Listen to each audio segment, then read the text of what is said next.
जहाँ आने की फुर्सत नहीं, उसे ले देने वालों से तब्दला न करूंगा।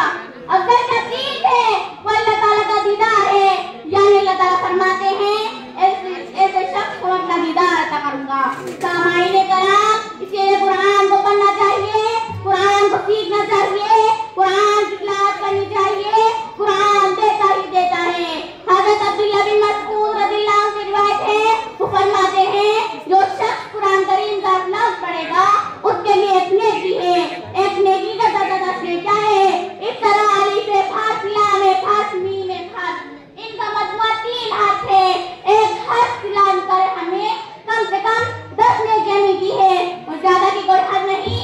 अल्लाह एक हर्फ पर हजारों नेकियां दे सकते हैं, उसके सामने कोई कमी नहीं। इसीलिए कुरान को पढ़ना चाहिए, कुरान को सीखना चाहिए, कुरान की तिलावत करनी चाहिए, क्योंकि कुरान में नूरानियत है, कुरान में फसाहत है, कुरान में लताफत है, कुरान में सखावत है, कुरान में रिसालत है, कुरान में बयानत है, कुरान में बलागत है, कुरान में इल्म है, कुरान सुरूर है, कुरान में इज्जत है, कुरान में इफ़्फ़त है, कुरान दीवाकार है, साहिब खैर है, आका कुरान आला है, कुरान अफजल है, कुरान अहसन है, कुरान अजमल है, कुरान अकमल है, कुरान लाजवाब है, कुरान बेमिसाल है, कुरान जमील है, कुरान हकीम है, कुरान अजीज है, कुरान मुक़द्दस है, कुरान जन्नत का रास्ता है, कुरान नजात का रास्ता है, कुरान लारेब है।